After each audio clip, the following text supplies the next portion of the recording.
Daniel, I know you have done the most fabulous designs of the event. Firstly, we haven't even spoken of the event as yet. I think I should talk about the event, that the Reserve Compartment is having its first inaugural event on November 2nd. It is in a place called Backspace. Is that the name? Backspace in Tori Mills, Lower Parel. And the tickets are live now. We're going to share all the links of that and everything. And at this point, I will also insert the poster as I'm talking about it. And all of you are going to be performing along with Shripad, who's not here today. Daniel, talk to me about the poster. I mean, the poster is really like clutter breaking. And it's just such a powerful symbol of many things. I'd love you to talk about what that came from and the fact that now I know you're a man of many talents. So let's just talk about this one. I picked up graphic design. See, that is also a thing of caste, no? When I am the first graduate in the family, like everybody else, I did engineering because that was what was told to me. But nobody said what engineering. I just did some random abstract field of engineering that I don't know if it exists anymore. I did bioinformatics, which is biotechnology plus information technology, which means you were stupid in both. So I when I graduated, the thing is we do not like, for example, nobody in my family is a doctor, is a lawyer, is working in some giant corporate industry that they can refer me or they can tell me, hey, this is the course you should choose, this is the path you have to take.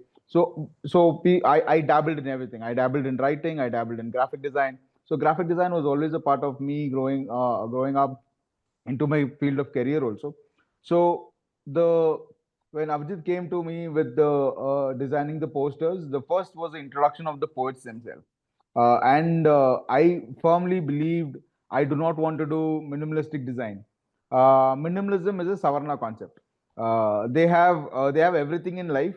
They want to show themselves as they have left everything. So minimalism, that aesthetics, comes from the fact that they think that they have deserted everything and they're just this person standing there. Whereas if you look at Dalits, even in video backgrounds like this, I'm trying hard. Abhijit is trying hard not to show the clutter around him, right?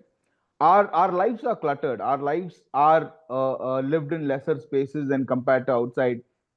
Half my life I've lived in colony houses where the washrooms have to be shared. So our lives were never aesthetic for a video background. Were never aesthetic for like a for like anything. So that also was a major concept why I didn't want to go with a minimalistic artwork or just putting the person. No? And the bigger thing was also to see ourselves as more than just poets or because nobody else is going to call us the best poet or the this thing or anything. So I wanted to make our bodies, our poetry, our thing, this thing much more than what the other people want us to call it.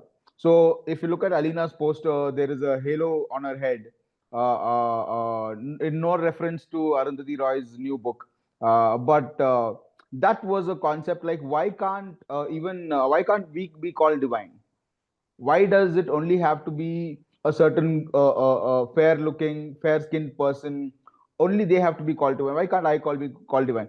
Abhijit had a big problem with the crown in his head.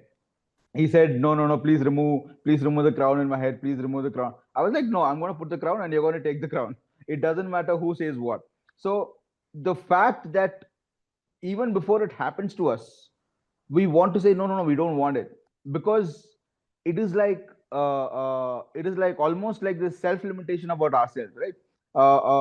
In mine I have put like a crown of thorns around my head. Why can't I be the savior? Why should always like a white Christian Jesus be the savior? Actually, Jesus wasn't white, but if you think of it. So that was how even with Shripad's poster, we did his version of utopia of a fair and equal world of called Begumpura.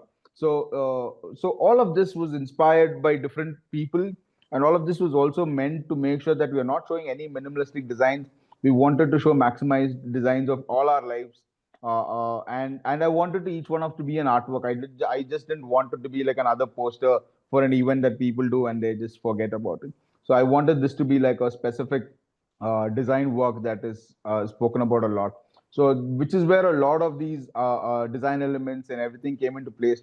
And we did a lot of work on each and every element that we have put there. Everything was intentional. None of it was like, hey, this is cool, we'll just put it up. No, no, no. So, Abhijit had a lot of corrections in every one of them.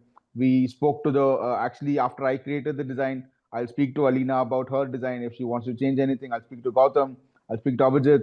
After like multiple iterations of every design, every poster, only then it gets posted. So it was a very careful attempt at redefining how everything at an event looks like from the poster. So that is where we wanted to start because that is the first thing we put out. We wanted to start from there.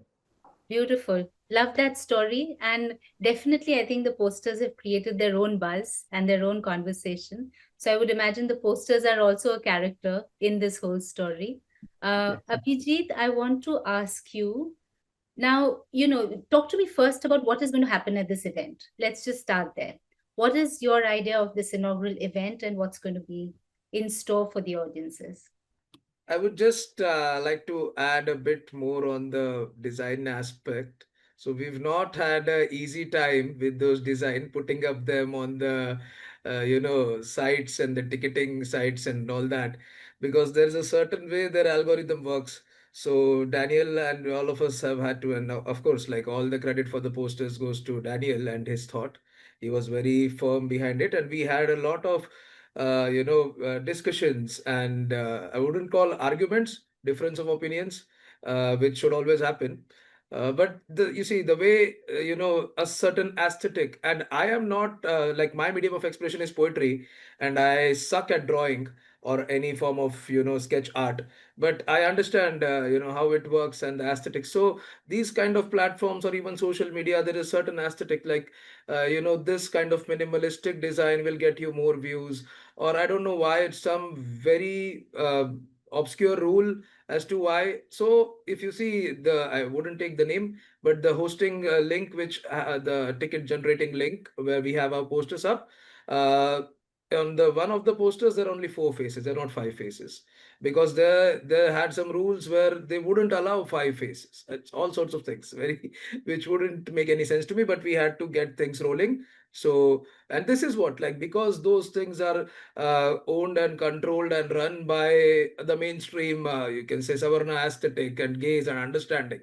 So every step and a lot of thought has gone into every little thing that we're doing, because uh, when you're doing something like this, it's also a lot of responsibility.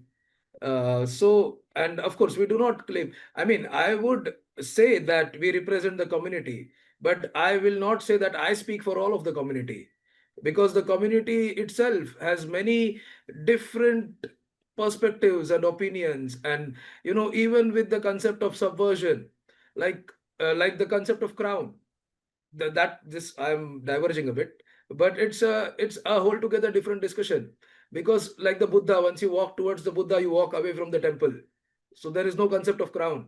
But then at the same time, someone from that marginalized space can feel empowered by the concept of crown, because it was not given to him, it was kept away from him. So both the narratives are very valid, and there is no right or wrong, but yes, there has to be a lot of space for holding that understanding and that thought, and sitting with it, because even within the 5 of us, there might be things where our opinions won't align, even though we are working for the same thing. So that is as much a reality. Yeah, now sorry. Now coming to your question, I think there is going to be a lot of noise in a good way, not in the way the Bombay noise happens with all the traffic and pollution on the day of the event. So yes, and yes, I should also appreciate and give credit to the only single volunteer that we have. So it's just the 5 of us, and of course friends like you, and we are also very grateful to all the friends and our peers who have contributed towards the event. So we don't have any sponsors or any funding, but of course there is a lot of cost that has gone in for the venue, because we wanted to do it in a space, where which had the most or maximum visibility and in the mainstream spaces. So that was the goal. You see, events and Ambedkarite poetry, literature, or activism, all of these things, they happen so much, but they happen only in the Ambedkarite spaces.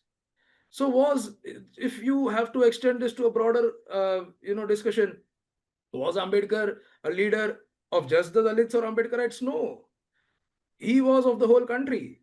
So, but you don't see that being reflected in the attitude of the common people, right? So we wanted to take Ambedkar's thoughts and Ambedkarite ethics and his ideologies to as many spaces and to, with whatever our limitations, to as many people as we can. So that was the idea behind doing something like this in a place that would get maximum visibility.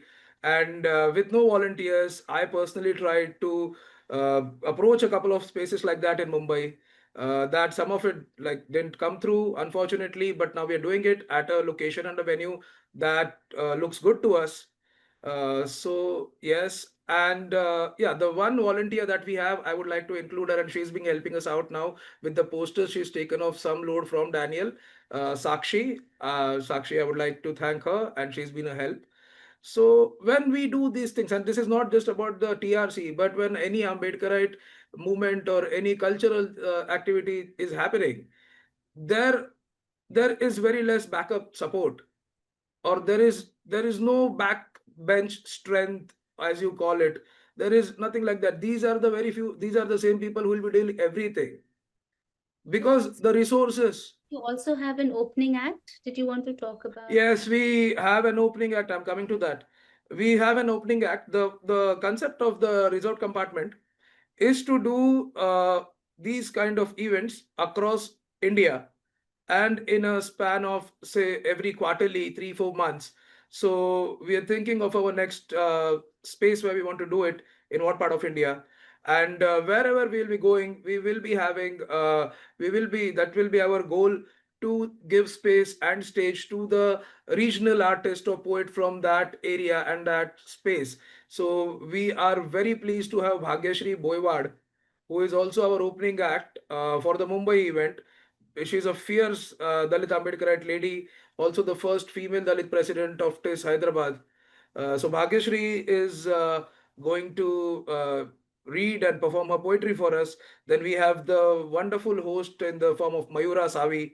Also, we are all very thankful to her as well. She is a very senior media professional, and she has very eagerly agreed to host this for us.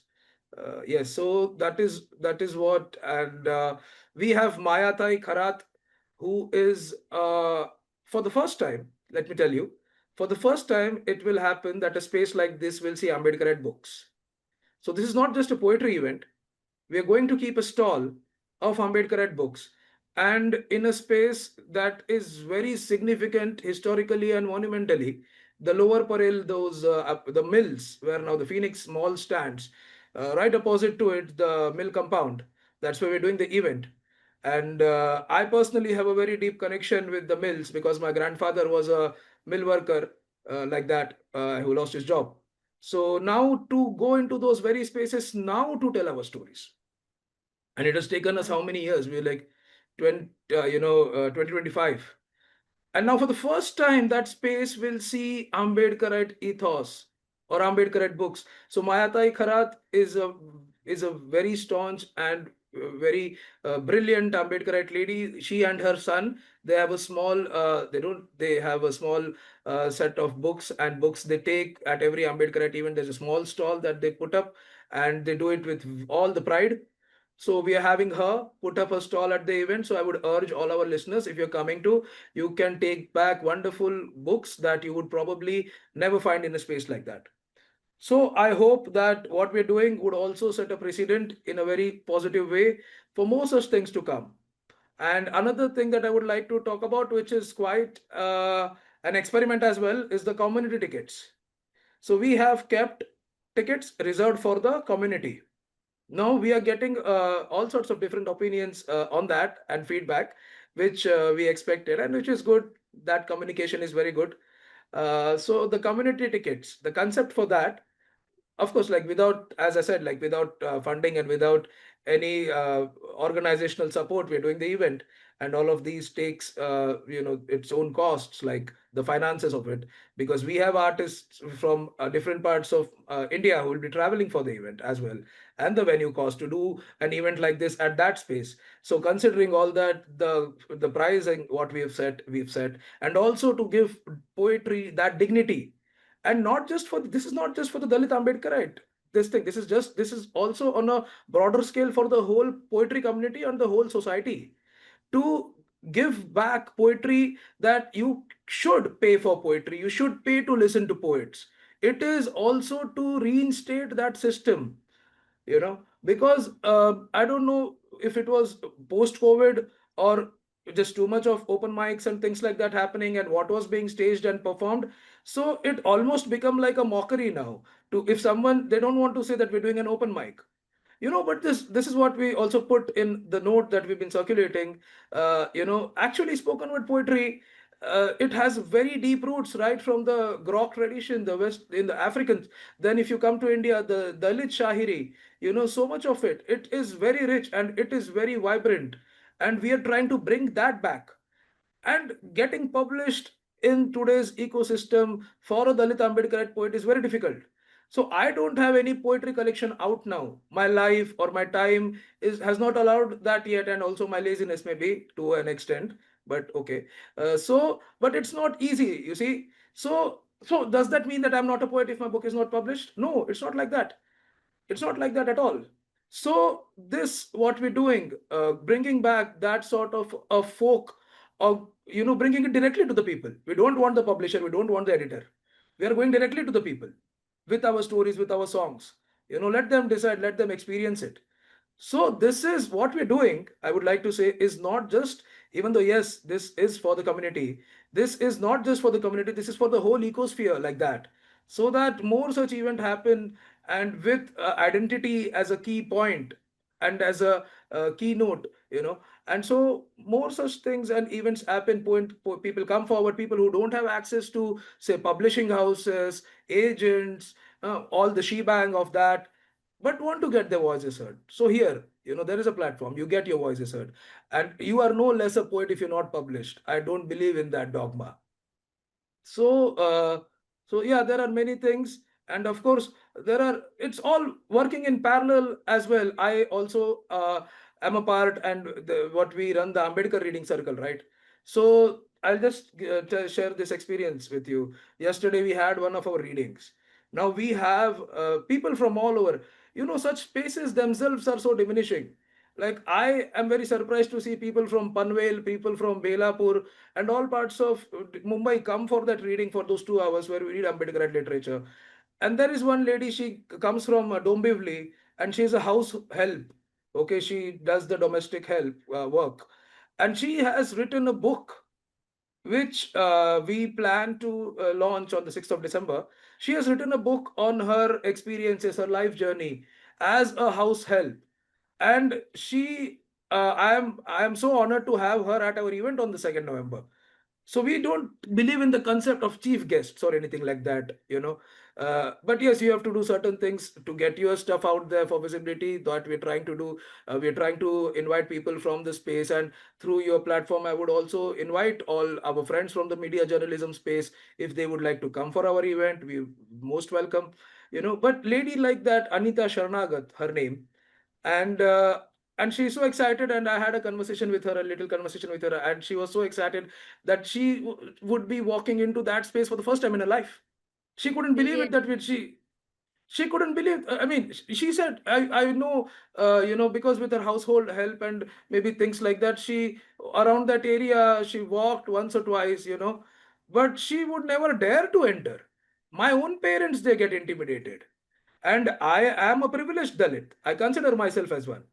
Okay, in all these spaces of culture, theater, this big spaces which are traditionally popular, landmark spaces. But my own, I see this every day. Even on the day of event, I'm sure my people, like my family, my kin, they're not comfortable in those spaces, and we want them to be comfortable in those spaces. We want them to enter those spaces.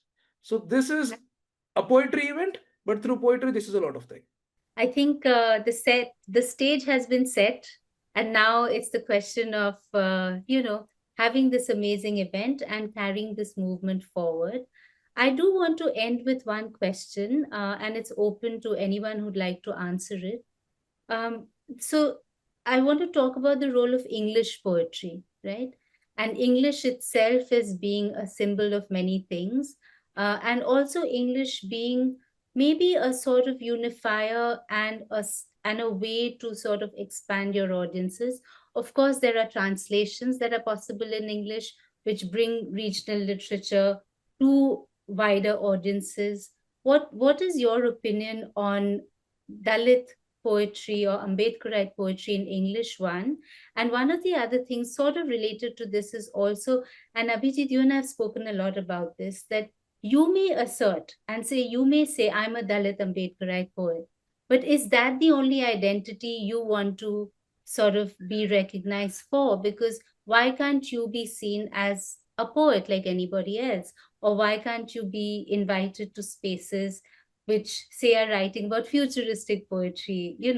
Why is it that you will only be invited to speak about very specific things if you are invited to a mainstream platform? So happy for anyone to reflect on either or both of these topics. I think Gautam, let me share with everyone. Gautam's poem has been published in Blaft, which is one of the most and sci-fi journal sort of. And I think Gautam should take this. Gautam. Yes, yes. Yeah, so there are a couple of, not couple of, I think three of my sci-fi microfiction, anti-caste microfiction, and a poem. So most of the times people ask me questions, especially the Savarnas, that why do people just cry about what happened in the past, and your poetry is just about water and land and the atrocities, and it's repetitive, right? You can't go beyond that, right? And again, as I and Abhijit most of the times discuss that, so whenever we are invited, they have that particular perception that these people, when they will be coming to reciting to recite poems, then they will just be talking about this, right? So obviously that is our daily life issues, so we must be talking about it, but in a creative way. So I have taken this idea of Dalit futurism, where we have the dreams, we have aspirations. There are very horrible things that had happened with us in the past, but what is our future? What is Dalit dreamland? What actually want, what actually we want in life, right? So that's why I started to write about post-humanism, about the space odyssey, what will happen after 150 years, when even Dalits are allowed to go on the Mars, and how the land of Mars, the entire ecosystem of Mars, will treat us. How would they do the corpse disposal, waste management? Will they inflict the same caste profession upon us there? Maybe there is no constitution up there on the Mars. Who will safeguard our rights? Then what would be our means of, or maybe our defense mechanism there? The entire sense and the issues of humanity and ethics there. So that is what I have started to write. So when it is about the water, because I also have the idea that we had in a separate well for water, and many a times people used to throw kerosene, people used to throw human defecation in that, so that we cannot, so whenever there is a clash between the castes, so that's what it had happened. So right now I'm talking about Europa, right? One of Jupiter's natural moons and one of the biggest Galilean moons. They are covered with water. Maybe it's water ice, but it's ice. But I am writing about something about that, about the water harvesting, about reclamation of water, about going out of the planet and try to see my Dalit dreamland. So I wrote a poem on. I'm sure I'm not taking so much time. So Good. I wrote a poem on telescope. And we used to, when I was a little, around 6 or 7, uh, since my mother used to deal with dead cattle and all, so we used to take a lot of food to eat. So this tibia bone uh, of cattle, she brought, and we cooked it. So tibia bone is a hollow bone, right, from knee to ankle.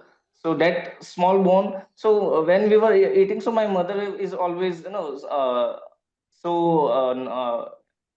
so like she's treating me so fondly. So she, while eating, she just looked through the whole of the bone from to me, and say, then I said ki, oh, I want it. And she said, okay, okay, I'll wash it and then I'll give it. So she washed it up and then she gave it to me.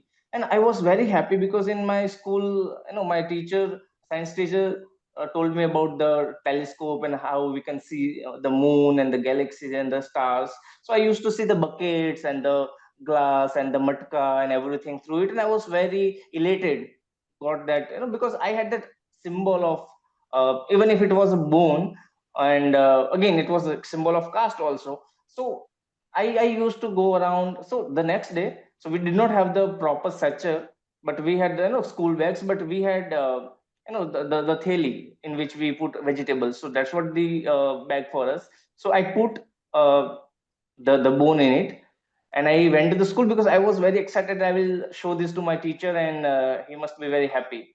So during the prayers, I just take it out, and I just looked at my teacher, and he saw me, and he was very furious, and he ran to me. And so while looking at it, so he started to zoom because he was running to me, right? And I was like, yo, it literally works.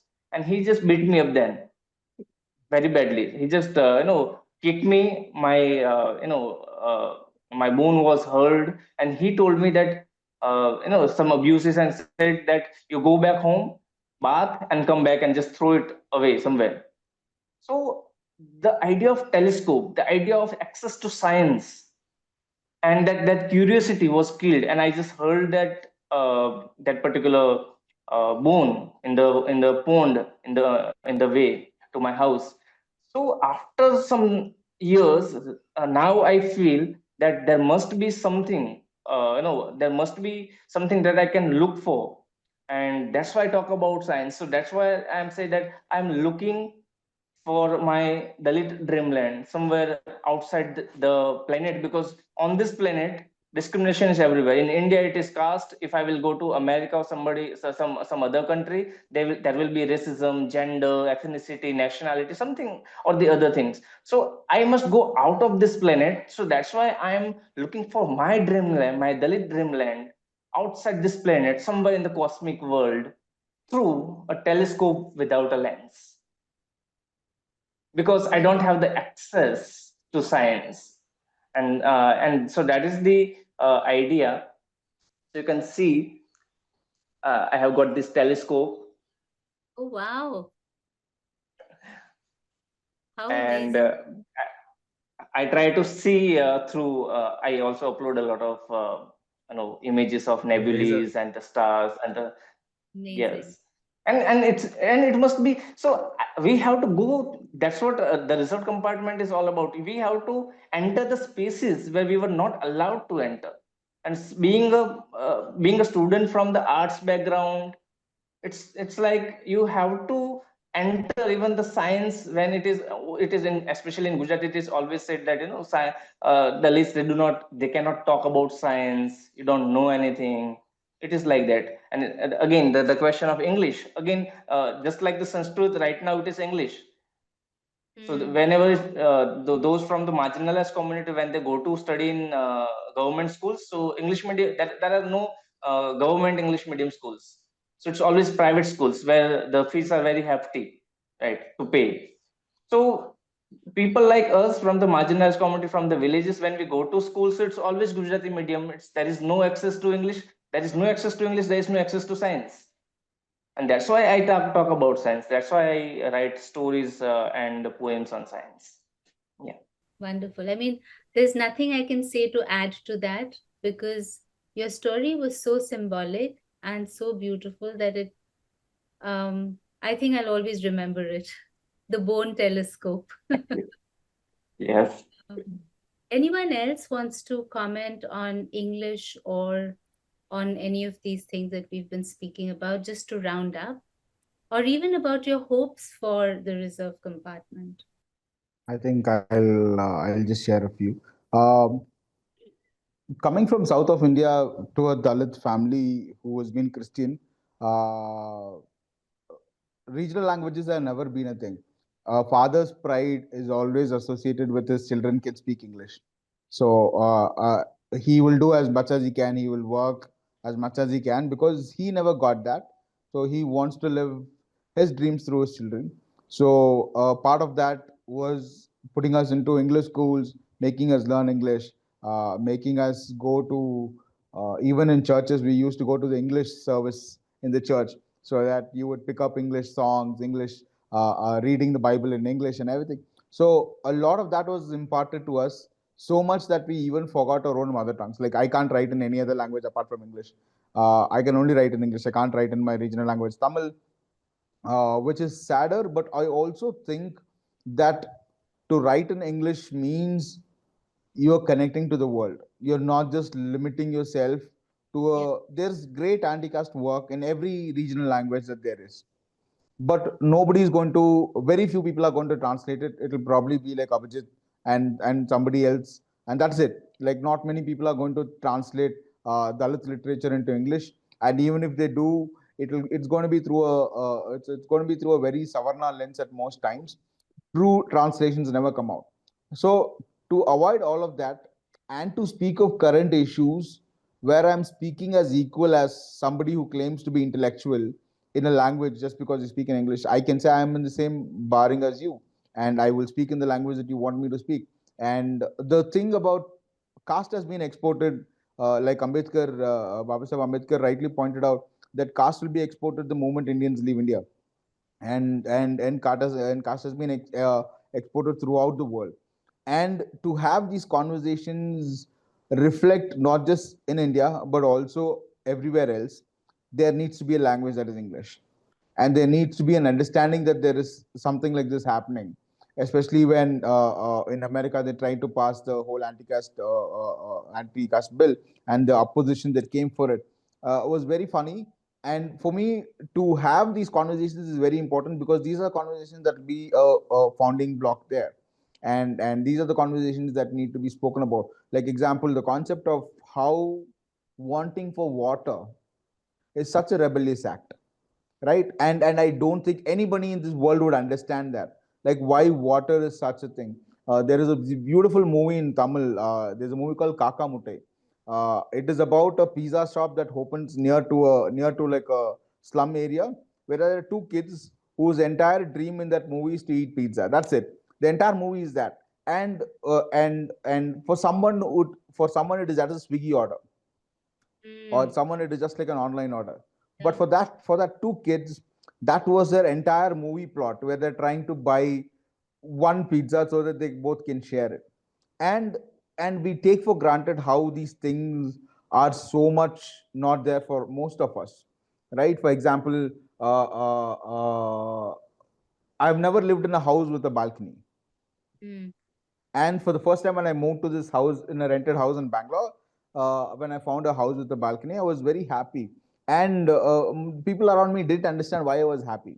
Now it doesn't matter because I don't sit in the balcony often. But you see the wanting for it, Yeah. see the self-limiting for it. And these are the stories that has to be written in certain languages so people can understand. People can read it better in the language that it was intended to be written about. Translations are good, but translations, I do not know, even if a good translator can translate 100% of whatever it is. Yeah. Yeah. And I also think English, for me, this is my personal opinion, English is a very equal language. For example, irrespective of who it is, the pronoun is you. It is not tum or aap like in Hindi, or ni or ningal in Tamil. which is like a respected language for elderly people, which is also a respected language that you have to use for an upper caste person, even if he's below your age, right? I've seen house helps. I have seen people who are working in corporate in corporate housekeepings, who are much elder than me, who will refer to me as up and to, instead of to, right? I'll be like, that doesn't make sense. But English doesn't matter if it's the president of United States, I can still call him you. For me, that was a very equal language, and I didn't want to, and even if it is God, I can say you to God. So that freedom of expression, without having to concern about if that person is above you in status, below you in status, below you in money, above you in money, age, social hierarchy, caste hierarchy, didn't matter to me. So English was a very interesting language to me, like that. So interesting. I'm learning and discovering so many perspectives here, and I'm sure the audiences are going to be captivated by everything you guys bring to the event. Any last thoughts, words, Abhijit? Language, it's so interesting what Daniel said about English and the Indian languages.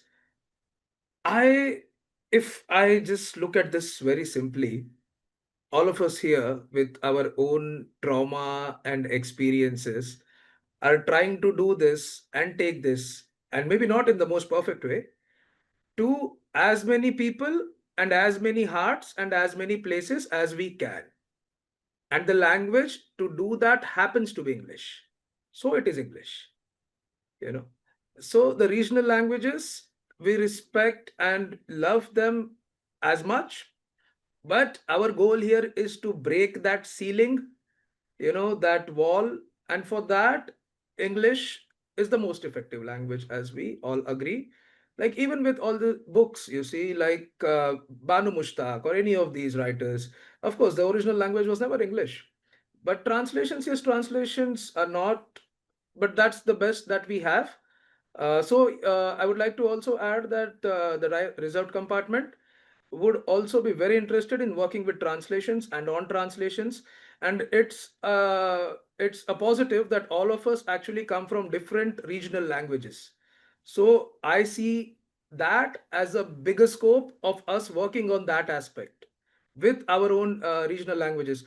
Like Marathi, there is so much Brahminization or the Brahminical thought behind languages. Like, there is only a certain Marathi that is considered as the pure Marathi. Like, I come from the Ghats, right? Satara, Mahabaleshwar. So then I am a Ghati, so to say. So then my Marathi would be very different than the Marathi from Pune or the Brahminical Marathi, which is accepted. So, as Daniel said, that English, we don't have that because caste is an alien concept to the English, which is one good thing about them. So that is why English, because we want to get our voices heard, and not just in India, but everywhere. And to whatever extent we possibly can. And this is an attempt, and we don't aim to be perfect.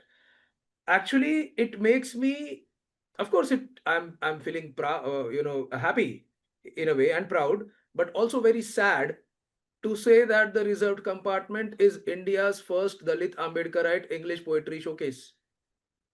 We thought a lot if we could make this claim. If someone, we were hoping to see or find that someone would have done something similar before us, because this is 2025. Everyone has internet, everyone is watching reels, events, everything is happening. In Mumbai, there is so much happening. There are people reading Italian literature, French, all that. Yes, they should read. But why has no one thought about this? Why has it taken it so long for the reserved compartment to finally come to this station? Think about for sure. Aleena? Yeah, I think I will talk about that part of being a Dalit poet rather than Mm. a general poet. So, this is a question that people ask me often, like, why do you call yourself a Dalit poet? The answer is actually very simple. We all write from our own experiences, our own childhood, or what we have been seeing and experiencing in the outside world. So my experience and my life is very much uh, negotiated with the caste system and the caste society outside. So it is politics, at the same time it's honesty.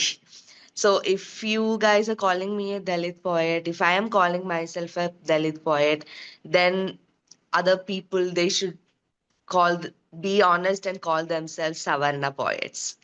So that is not happening, but the people are like, there is no caste for poetry, there is no caste for art, but there is caste for art, there is Savarna art. So we see Savarna art for exactly what it is, but they don't like to call themselves Savarna poets or Savarna artists. So it is more of an honesty and where we come from. Also, the politics of being a Dalit person in this India. And if you have been following news, it's very tough to be a Dalit person in India. It's a bit tough to be a Dalit woman in India. So it is that assertion that okay, we don't have anything to hide. We are this. So we are speaking from our own experiences of being a Dalit person. And also, there is another important thing I noticed, that if I am not talking about my experience as a Dalit person, my writing is of no value. That people won't find it interesting, that even if I'm writing about some random tree, people won't find it interesting. But in that conversation about a random tree, I have to present an observation about the caste system. Otherwise, people won't find it worth reading. So I talk about this all the time. So whenever I write about a tree, it becomes a Dalit tree. So it's more like that. That it is the problem with tokenization, that if they want to read about a tree, if they want to read romance and fantasy and all this genre, they have their own people. And Dalit poetry and Dalit literature is what they can't write, so that's why they are looking for us to write about it. So this tokenization, this thing, that thing, it's a complicated mess, and we are all trying to navigate it. We want to talk about caste politics because we want caste to be dismantled, and at the same time it's been limiting to us, that people only expect caste politics from us, because obviously we are more than that. Nobody is just their caste identities. We are more than that. Or it is shaped by, if even if we are more than that, it is still shaped by this, this complex mess of the caste system. So yeah, I think I don't mind calling myself a Dalit poet, or it's limiting only because the world is Brahminical. So yeah. Still thinking about it.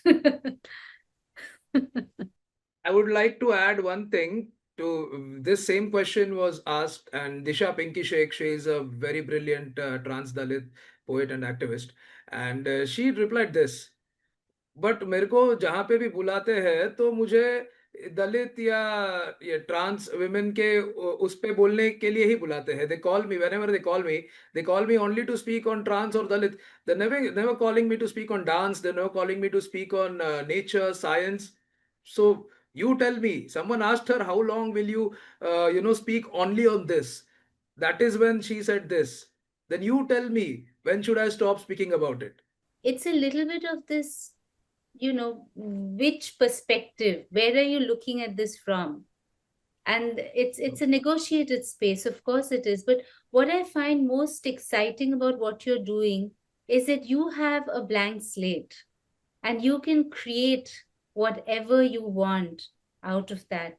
And I think the only thing for everybody else to do is to really participate with all of our hearts and resources and time and effort, and to give it a fair go, right? Give it a fair go. Like you said, it's not perfect, and things, even within your own complexities, there may be clashes, there may be things, and things will evolve from that rubbing together of different ideas and perspectives. And it's just such an exciting space that you're in, and I'm so privileged to have this opportunity to speak to all of you. And the true spirit of show and tell, maybe we should just have poetry reading for a bit and end with that. So if anyone would like to share a poem or two. We just released our first reel May yesterday after a lot. Yeah, I think Gautam and I? Daniel should. Daniel and Gautam. Yeah, please. Daniel, please start. Yeah. I think I would. Yeah, yesterday's reel was a different concept. Yesterday's reel was based on the concept of the caste of footwear. What caste is your footwear? So yeah, I will let everybody go back to our Instagram pages and read that. But I would want this poem to be a answer to the question of why would you only write about Dalit issues, or why do you call yourself Dalit poet and stuff? Because everything that has been made around us, everything that has been made around us for the past 2000 years, or whatever term we want to call, is all caste. There is nothing that around you, like the clothes, or like the cloth on your sofa. Everything has caste around it, and there's nothing that you can do to not see it. It's like an optical illusion. No? Once you see that optical illusion, you cannot ever unsee it. So this is something like that. So there was this. I think this was written in last year February. There was this poetry event where someone was reading about how they were unable to write a love poem because this was on February 14th. So they were unable to write a love poem because of how deeply they were in love with someone. It was felt funny to me because this was like a privileged cafe where there's all atheistic and aesthetics. And I'm like, you can't be that lazy. Come on, you love someone, you write them a poem, right? You can't be that lazy. So I wrote this poem as a response. I don't even remember the name of the person who did that poem. I just wrote this poem as a response. It says love like you, right? I want to love like you do. Love without the fear of a mob chasing me. Love without gasping for air from all the running and only gasping for air between kisses, like sea divers going back down for pearls despite the lungs screaming for oxygen. I want to kiss like you do, in front of the whole world, with no one judging the color of my skin next to hers as the evening floodlights try hard to fill the space between us, where no one questions which lip belongs to which god, which hand belongs to what caste, but everyone blushes to pink. I want to write this poem like you do, in complete nostalgia with zero sense of remorse about bombs being dropped on kids on the other side of the world, with zero worry about the mob running towards one of us. I want to write like you do, with no fear of dying inside a prison waiting for a straw. I want to host this poem like you do in a fancy selfie booth that you have built amidst a funeral house. You can use the smoke for aesthetics, the fire from the burning human as moving lights. I want this poem to exist in the bubble you have built for this fake grass lawn. At least once it would make money. I don't know if I could live like you, with just fancy words, fake lawns, and an overbright stage light. I want to live like me, constantly scared of my own love that wants to be so radical that it threatens both the state and the church, that it threatens both the heavens and the gods. I want to love like you do. I want to love, and is it too much to ask, too political, too unholy for your promised land? I just want to love. Beautiful. So, Thank you so much. thank you. Gautam, I'll let Gautam take over next. Okay, so I have a couple of short poems, and these are one of my favorite poems, and I have read it multiple times on different literature festivals. So first one is, so I'm not going to give the background of it, just you will get it as I read. So the name of the title of the poem is Teachers. What did I aspire to learn? What was I compelled to learn? Teachers are everywhere, wanting to teach us a lesson. I desired to study black holes. I was offered a main hole instead. I desired to study anatomy. I was offered dead cattle to skin and eviscerate instead. I desired to study sociology. I was ostracized for centuries instead. I desired to study geography. I was deprived of an inch of land instead, even of my grave. I desired to study hydroscience. My mother was offered urine to drink in front of my eyes instead. I desired to study microbiology. I was offered excreta and decomposed carcasses instead. I desired to study language. I was offered cinders instead. Now I desire to write and write, but pages are so brittle to bear the weight of history. The ink has been frozen too. I'm taught so much, but I don't want to be a teacher. Right? So I don't want to Brilliant. be an oppressor. So whatever you did to me, I will not do to you. And the other thing is, again, the science fiction, not the science fiction, but the concept of science and the impact of those, the astronomical events. But it is made, superstition in the society by the Brahmins. So it's about labor pain and labor pain, both. It was written on the Labor Day, but I'm talking about my mother's labor pain. Laborers are the biggest rebels. I was born to them.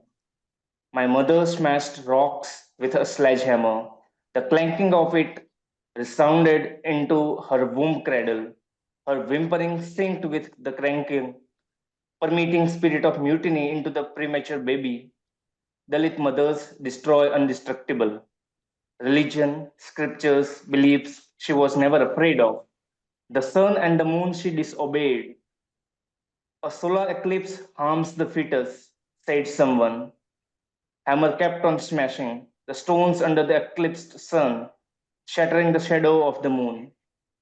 She mutilated many eclipses.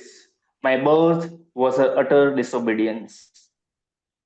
Right. So she did not believe that the solar eclipse will harm the fetus. Right. And with the same scientific temper, the inquiry that I was born with, right? So my birth was her utter disobedience to the stars, to the scriptures, to the dharmas, and to the great cosmic objects like the sun and the moon. She just shattered them while shattering the stones.